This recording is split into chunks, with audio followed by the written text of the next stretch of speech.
Hello, Jeffo. This week's story time is brought to you by Mr. Roald Dahl, and one of my favourite Roald Dahl books is called Twits. I love the characters, especially Mr. Twig, who's deliciously mean. Yeah, this is Roald Dahl, Chapter 1. Hairy faces. What a lot of hairy faced men there are around nowadays. When a man grows hair all over his face, it is impossible to tell what he really looks like. Perhaps why he does it, he'd rather you didn't know. Then there's the problem of washing. When the very hairy ones wash their faces, it must be a bigger job as when you and I wash the hair on our heads. So what I want you to know is, how often do these hairy-faced men wash their faces? Is it only once a week, like us, on Sunday nights? Or do they shampoo it? Do they use a hairdryer? Do they rub hair tonic in it to stop the faces going all bald? Do they go to the barber and have their hairy faces cut and trimmed? Or do they do it themselves in front of the bathroom mirror with nail scissors? I don't know. But next time you see a man with a hairy face, which is probably as soon as you step out on the street, maybe you should look at him more closely and start wondering about some of those things. Mr. Twit was one of the very hairy-faced men I've ever seen. The whole of his face, except for his forehead, his eyes, and his nose, covered with thick hair. The stuff even sprouted in revolting tufts out of his nostrils and ear holes. Mr. Twit felt that his hairiness made him look terrifically wise, but in truth he was neither of these things. Mr. Twit was a twit. He was born a twit, and at the age of 60, he was a bigger twit than ever. The hair on Mr. Twit's face didn't grow smooth and matted, as it does on most hairy-faced men.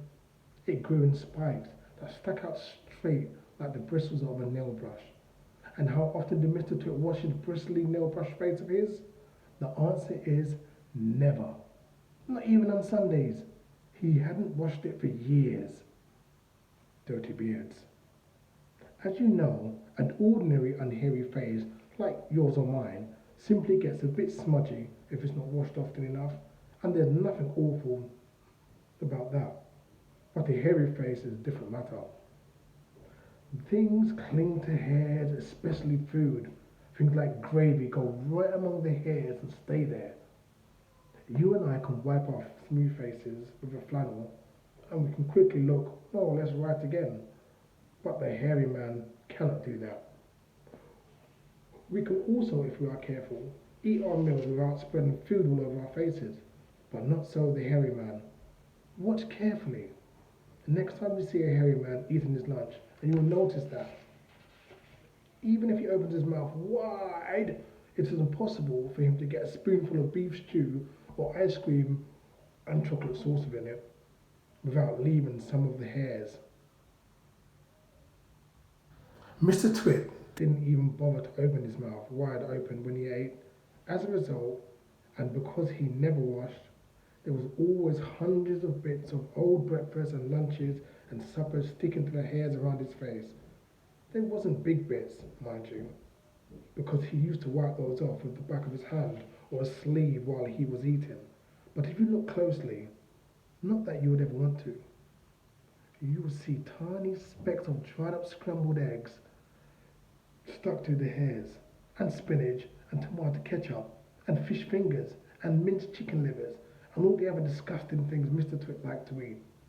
If you look closer still, hold up your noses, ladies and gentlemen, if you peer deep into the moustachy bristles sticking up over his upper lip, you would probably see much larger objects that had escaped the back of his hand.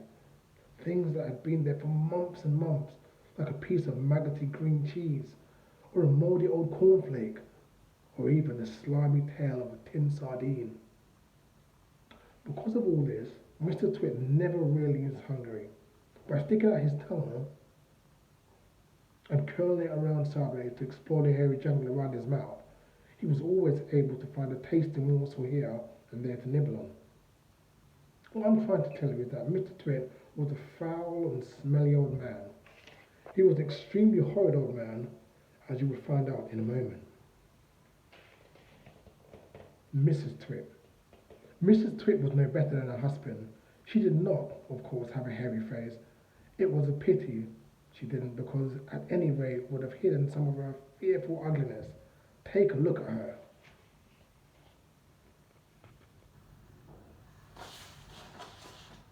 Have you ever seen a woman with an uglier face than that? I doubt it. But the funny thing is that Mrs. Twit wasn't even born ugly. She had quite a nice face when she was young. The ugliness has grown upon her year by year as she got older. Look. Why would that happen to a person? I'll tell you why. If a person has ugly thoughts, it begins to show on their face. And when a person has ugly thoughts every day and every week and every year, the face gets uglier and uglier and uglier, and it gets so ugly you can hardly bear to look at it. A person who has good thoughts cannot ever be ugly. You can have a wonky nose and a crooked mouth and a double chin and stick out teeth. But if you have good thoughts, they will shine out on your lovely face like beams of sunshine. You will always look lovely. Nothing shone out of Mrs. Twit's face. In her right hand she carried a walking stick. She used to tell people this was because she had warts gone on the sole of her left foot and walking was painful. But the real reason was she carried a stick, so she could hit things with it, like dogs and cats and small children. And then there was a glass eye. Mrs. Twit had a glass eye that was always looking the other way. The glass eye. You can play a lot of tricks with a glass eye because you can take it out and pop it back in again, time and time again. You can bet your life Mrs. Twit knew all the tricks. One morning she took her out of glass eye and dropped it into Mr. Twit's mug of beer when he wasn't looking. Mr. Twit sat there drinking beer slowly. The froth made a white ring around the hairs around his mouth. He wiped the froth on his sleeve and wiped his sleeve on his trousers.